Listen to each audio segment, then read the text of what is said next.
Assalamualaikum warahmatullahi wabarakatuh. Kembali lagi dengan saya Diva Mufidatul Aini dengan NIM akhir 160 dengan tema anatomi sistem pencernaan dan sistem perkemihan. Tema pemenuhan kebutuhan eliminasi alfi dan uri. Nah, eliminasi sendiri itu artinya pengisian, pengeluaran, penghilangan ataupun penyingkiran ya. Sedangkan kalau kebutuhan eliminasi itu proses pembuangan sisa metabolisme tubuh yang berupa urin maupun feses dari tubuh kita. Kebutuhan eliminasi ini itu dibagi menjadi dua ya. Yang pertama yaitu defekasi. Defekasi ini itu tindakan atau proses makhluk hidup untuk membuang kotoran yang berupa tinja ataupun feses yang padat ya, yang berasal dari sistem pencernaan. Sedangkan kalau miksi ini proses pengosongan kandung kemih yang berupa urin, sisa-sisa dari metabolisme tubuh kita. Anatomi pencernaan, anatomi fisiologi dari pencernaan dimana dimulai dari makanan itu masuk ke dalam mulut kita ya, kemudian melalui faring yang bagian belakang yaitu yang namanya faring, terus masuk ke dalam kerongkongan atau yang namanya esofagus, terus masuk ke dalam lambung, terus ada yang namanya usus halus. Usus itu nanti dibagi menjadi tiga yaitu nanti bisa yang belakang, terus juga ada yang namanya usus besar, diatum, terus yang bawah yaitu ada lagi anus. Nah ini itu ada sistem gastrointestinal. Apa sih sistem itu? Jadi itu termasuk dengan sistem pencernaan ya, dimana proses yang dilakukan oleh sistem organ pencernaan untuk mengolah makanan agar bisa nutrisinya dan diubah menjadi sebuah energi. Jadi makanan yang kita masuk ke dalam tubuh kita itu akan menjadi energi yang bisa membuat kita untuk beraktivitas seharian gitu. Oke, selanjutnya kita ini masuk ke dalam oris ya. Oris ini tuh namanya dari mulut. Nah, gimana mulut ini itu suatu ruang terbuka tempat masuknya makanan dan air. Nah, di oris ini itu terdapat tiga proses ya. Yang pertama itu ingesti. Ingesti itu proses masuknya apa itu namanya makanan ke dalam mulut. Terus yang kedua itu mekanik. Dimana di proses mekanik ini terjadi pemotongan atau penggilingan makanan oleh yang namanya gigi kita. Terus yang ketiga ini pencernaan kimiawi yang dimana enzim amilasa mengubah pati menjadi maltosa ya. Kemudian di dalam mulut ini kan ada yang namanya gigi sama lidah. Nah, dimana gigi ini kalau usia anak-anak bisa disebut dengan gigi susu ya, itu jumlahnya 20, sedangkan kalau gigi permanen itu jumlahnya ada 32. Nah, kemudian di lidah ini itu ada bagian-bagian tertentu ya. Kalau yang bagian di belakang sendiri yang kayak kalau kita ngaca kayak ada kulit-kulit kecil gitu, itu tempat rasa kita merasakan pahit. Kalau di agak belakang kanan dan kiri ini itu buat kita merasakan yang rasanya asam. Terus agak ke depan kanan sama kiri itu buat merasakan manis atau asin, asin. Terus kalau yang di depan sini ini ya itu buat merasakan manis. Nah, terus kalau ada yang tanya nih, kalau merasakan pedas itu gimana gitu kan, misalnya ada yang tanya gitu. Kalau merasakan pedas itu adalah reaksi terbakar ya, jadi itu di seluruh mulut kita itu terasa terbakar dan panas. Itu kalau pedas, bukan letaknya di mana tempat pedas, bukan gitu ya. Itu kita masuk ke yang namanya faring ya. Tapi kalau faringnya sistem pencernaan ini itu ada di belakang yang namanya osofaring. Nah, kalau pembahasan yang kemarin itu kan faring yang bagian depan ya, yang sistem respirasi kemarin itu yang namanya nasofaring soalnya di depan karena sistem pernapasan. Ini kalau sistem pencernaan itu ada di belakang yang namanya osofaring gitu. Kemudian kita masuk ke dalam esofagus atau kerongkongan. Nah, di sini itu seperti tabung ya, di mana makanan itu masuk melalui mulut dan dialirkan ke dalam lambung gitu. Di esofagus ini itu terdapat pencernaan mekanik ya. Itu seperti proses gerakan peristaltik yang dimana gerakan ini itu meremas-remas makanan agar masuk ke dalam lambung. Dimana gelombang kontraksi otot yang menggerakkan makanan dan ditekan dengan cara ditekan agar masuk ke dalam lambung kita. Oke, kita itu sekarang masuk ke dalam lambung atau ventriculus ya, yang dimana ventriculus ini itu berupa seperti kantong yang terletak di bawah sekat rongga badan yang terdiri dari daerah kardia, fundus, dan pylorus ya. Proses yang terjadi di sini itu ada dua, yaitu pencernaan mekanik dan pencernaan kimiawi. Nah, pencernaan mekanik ini seperti apa sih? Nah, pencernaan mekanik ini itu terjadi pencernaan mekanik oleh otot-otot lambung yang berada di dalam kardia. Nah, terdiri dari 3 otot ya. Yang pertama itu ada otot melingkar itu ya, kayak itu. Terus ada otot yang memejang, terus ada otot yang menyerong. Kemudian yang kedua, pencernaan kimiawi, yang dimana HCl atau asam lambung itu mengaktifkan pepsinogen menjadi pepsin dan menjadi desinfektan. Kemudian pepsin protein itu menjadi sebetulnya ya. Ada renin yang mengenalkan protein susu menjadi kasein. Nah, biasanya ini itu dimiliki oleh bayi saja ya. Kemudian lipase memecah lemak menjadi asam lemak gitu. Oke, kemudian kita sudah masuk ke dalam usus halus ya. Dimana usus halus ini itu terdiri dari 3 bagian ya. Bagian yang pertama itu duodenum. Duodenum itu yang atas itu, atas sendiri ya. Yang itu namanya itu usus 12 jari, memiliki panjang sekitar 25 cm dan diameter 5 cm. Kemudian yang kedua itu adalah jejunum atau usus kosong. Ini memiliki panjang sekitar 1 sampai 1,5 meter dan diameternya yaitu 5 cm.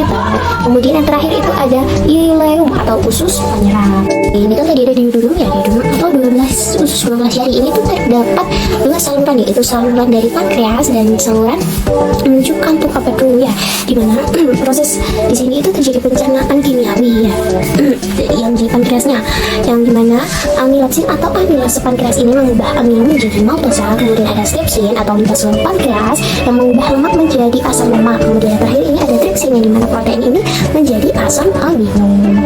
Kemudian selanjutnya yaitu ada jejunum. Jejunum ini sama aja dengan yang namanya usus kosong ya. Jadi proses di sini itu terjadinya proses kimiawi yang dimana laktase itu mengubah maltosa menjadi glukosa. Kemudian yang ada laktase mengubah laktosa menjadi glukosa dan galaktosa ya. Kemudian ada sukrase yang dimana mengubah sukrosa menjadi glukosa dan fruktosa. Kemudian terakhir ada tripsin, sama ya, protein menjadi asam amino. Kemudian yang terakhir yaitu ada ileum. Ileum itu sama dengan usus penyerap ya. Di sini terdapat banyak jonjol-jonjol seperti kayak yang di berlilit itu yang halus ya, disebut dengan villi, di mana banyak yang mengandung kapiler darah dan kapiler limfase. Di sini juga itu untuk memperluas daerah penerapan ya. Kemudian proses yang terjadi di sini yaitu yang pertama ada karbohidrat diserap dalam bentuk glukosa. Kemudian yang kedua yaitu ada lemak diserap dalam bentuk asam lemak dan gliserol. Kemudian ada protein diserap dalam bentuk asam amino. Terus ada juga vitamin dan mineral itu tidak mengalami pencernaan, biasanya langsung diserap oleh usus halus ya. Oke, sekarang kita udah masuk ke dalam usus besar ya. Makanannya udah masuk ke dalam usus besar atau bisa disebut dengan kolon ya. Kolon ini itu memiliki panjang sekitar 1,5 meter dan diameternya itu 6,3 cm. Nah, proses di sini itu terjadi penyerapan air dari feses dan pembusukan makanan yang dilakukan oleh bakteri yang namanya bakteri E. coli atau Escherichia coli ya. Terus di kolon ini itu kan ada 3 bagian tuh ya, yang namanya kolon ascending. Kolon ascending itu yang ini itu kolon ascending. Terus habis itu namanya kolon transversi ya, jadi itu buat transfer si fesesnya. Terus kemudian ada yang namanya kolon descending. Kolon descending itu yang berdiri ya, terus itu ya waktu sampai bawah ya, itu pembahasannya berikutnya di sini. Terus di situ itu ada yang warnanya coklat, tapi coklat muda yang sendirian di ujung itu namanya usus buntu. Itu namanya usus buntu ya. Usus buntu itu bukan penyakit, itu nama organ, bisa dibilang appendix. Appendix itu nama dari usus buntu. Nah, kalau semisal usus buntu ini terjadi peradangan, bengkak atau gimana, itu namanya appendicitis ya. Appendicitis itu bisa diambil jadi usus buntunya itu tidak ada lagi karena sudah dioperasi sama dokter. Kita ini udah masuk ke dalam rektum dan anus ya, dimana organ rektum ini itu sebagai tempat penyimpanan feses yang sementara gitu ya. Terus biasanya kalau feses udah di dalam rektum itu mengirim sinyal ke otak. Jadi rektum otomatis dinding rektum itu mengembang dan memicu sistem syaraf yang akan menimbulkan keinginan untuk defekasi atau BAB ya. Terus pembukaan dan penutup di anus itu diatur oleh yang namanya otot sphincter ya. Otot ini itu membantu untuk menahan feses. Jadi kalau kita semisal pengen pup bangun gitu, tapi waktunya itu nggak pas, otot yang namanya otot sphincter ini itu yang menahan agar kita tidak BAB gitu ya. Nah, kemudian di sistem pencernaan ini itu juga ada organ aksesoris. Organ aksesoris ini juga banget gitu ya namanya. Organ aksesoris ini tuh ada hati dan empedu. Nah, hati ini itu memiliki fungsi untuk menetralkan racun yang ada berada di dalam tubuh kita, yang makanan yang kita makan ya. Itu namanya proses detoksifikasi sebagai tempat untuk merombak hemoglobin sel darah merah yang sudah tua gitu ya, dan jika diperbaharui lagi gitu. Terus ada juga yang namanya empedu. Nah, empedu ini tuh menghasilkan bilirubin. Bilirubin itu kayak bilirubin dan bilivertin, yaitu zat warna hijau kebiru-biruan ya. Terus di dalam usus zat empedu tersebut itu akan teroksidasi menjadi urolobin, yang sehingga warna feses itu dan urin menjadi kekuningan gitu ya. Kita udah masuk ke dalam penyakit yang ada di sistem pencernaan ya. Yang pertama itu ada gastritis, di mana mukosanya itu meradang atau membengkak ya. Yang kedua yaitu ada batu empedu, di mana ada endapan cairan yang mengeras di dalam empedu itu. Terus yang ketiga itu ada inkontinensia feses, di mana ada seorang itu tidak bisa menahan BAB-nya. Jadi itu kayak apa ya bahasa Indonesia-nya itu ya, kalau bahasa Jawanya itu kecil gitu ya. Kemudian selanjutnya yang keempat ini ada askariasis. Askariasis ini itu disebabkan oleh cacing yang namanya Askariasis lumbricoides. Ini itu seperti kayak kita cacingan ya. Terus yang kelima itu konstipasi. Konstipasi itu seperti kayak kita itu gimana ya? Konstipasi itu sulit BAB-nya mengeras gitu. Terus yang keenam itu ada reflux esophagus atau GERD. Ya, GERD ini itu lebih parah daripada gastritis. Oke. Selanjutnya yang ketujuh ya. Yang ketujuh ini itu ada tipoid. Tipoid itu komplikasi gangguan selaput rongga perut atau peritosis, peradangan pada selaput tipis yang membatasi hidung perut bagian dalam dan organ-organ di perut atau peritorium. Tipoid ini itu disebabkan oleh bakteri yang namanya Salmonella typhi ya. Tipoid ini biasanya itu disebut dengan tipes. Terus yang ke-8 ini itu namanya halitosis. Halitosis itu seperti mulut ya, disebabkan oleh stomatitis. Stomatitis itu seperti sariawan. Terus amonia itu bau yang berlebihan pada urin dan feses. Kemudian gingivitis ini itu bengkak pada gusi. Kemudian ada kalkulu. Selanjutnya yang terakhir yaitu ada melena. Melena itu kayak BAB-nya berupa darah, dan hemoroid ini itu biasanya disebut dengan anemia. Nah, di dalam sistem perkemihan ini ada beberapa organ ya. Yang pertama yaitu ginjal. Yang kedua yaitu ureter. Habis ureter yaitu kandung kemih atau vesika urinari. Di dalam vesika urinari itu terdapat pembuka ureter ya. Jadi yang saluran dua itu, yang lubangnya dua itu namanya saluran pembuka ureter. Kemudian yang bagian bawah sendiri itu terdapat yang namanya sphincter. Sphincter itu sebagai pembuka dan penutup bila kita mau pipis. Terus bagian yang keluarnya pipis yaitu yang namanya uretra. Uretra itu bagian luar, kalau ureter itu bagian yang dalam. Oke, di anatomi sistem perkemihan yang pertama yaitu ginjal. Ginjal ini tuh terletak di bagian bawah ya. Di bagian bawah terdiri dari dua buah yaitu yang dextra dan sinistra, bagian kanan dan bagian kiri. Dan panjangnya itu sekitar 12,5 cm dan beratnya itu 115 sampai 175 gram.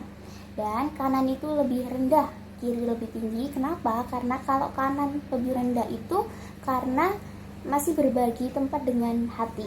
Sedangkan kalau yang kiri tinggi karena tidak ada berbagi, jadi tempatnya longgar gitu. Terus ginjal ini itu mengatur jumlah air di dalam darah, terus kemudian itu menyaring limbah atau sisa metabolisme tubuh. Kemudian juga menghasilkan hormon yang berfungsi untuk mengendalikan tekanan darah dan produksi sel darah merah, serta pengatur pH atau tingkat keasaman di dalam darah gitu. Kita sudah masuk ke dalam bagian-bagian ginjal. Nah, di bagian ginjal ini ada yang namanya korteks, medula, calyx, terus kemudian ada kapsul, ada arteri, vena, dan kemudian ada jalur ureter itu. Dan di dalam korteks dan medula kalau diperbesar itu ada yang namanya glomerulus ya.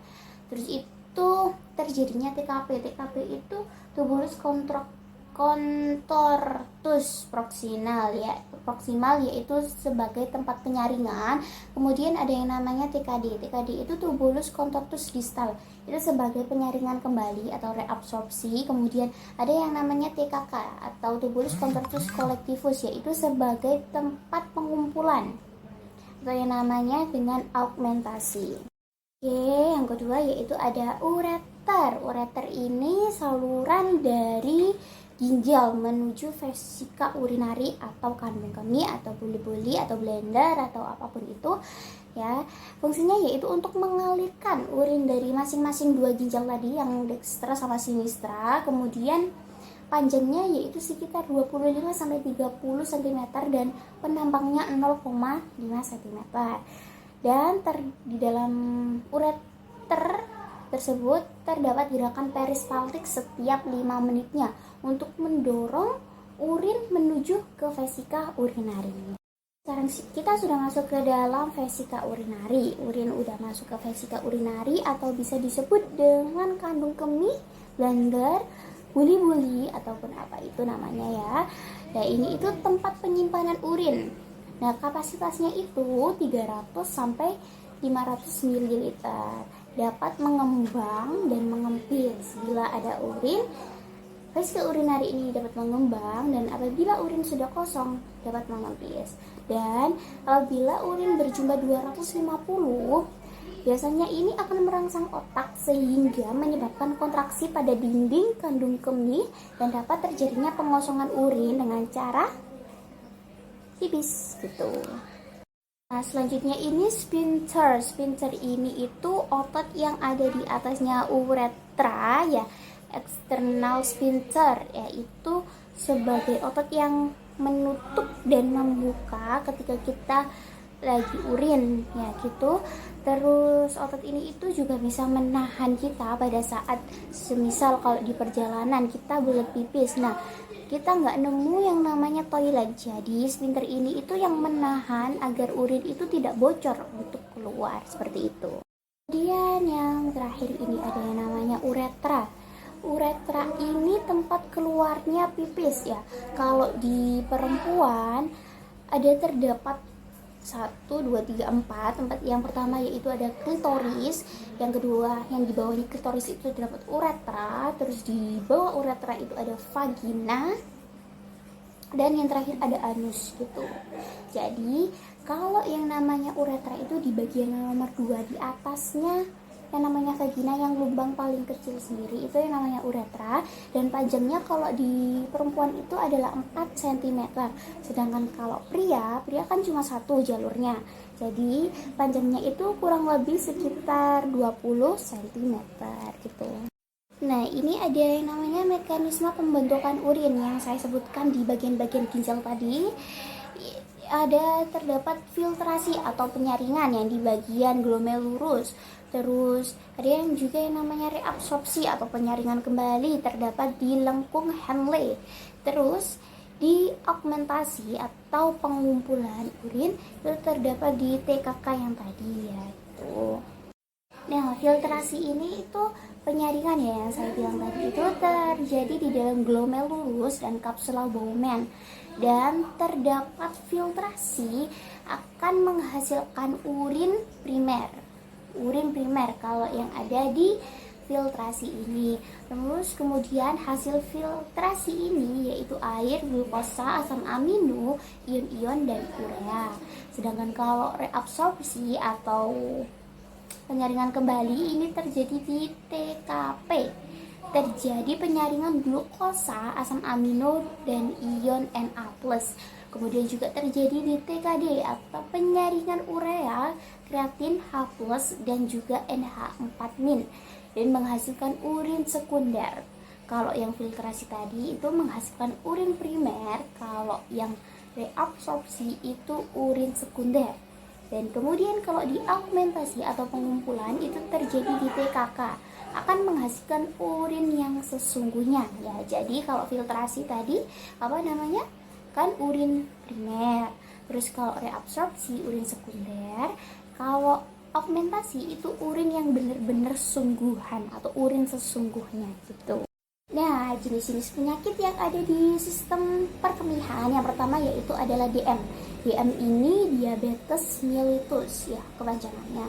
Nah, ini tuh akibat glukosa dan urin. Kemudian yang kedua itu ada nephritis. Nephritis ini itu peradangan di nefron atau saringannya rusak dan tidak dapat bekerja lagi. Sedangkan kalau ichthyorus yang bawah sendiri itu yang nomor 3 itu terjadinya empedu pada urin seperti tiga gambar yang ada di bawah itu.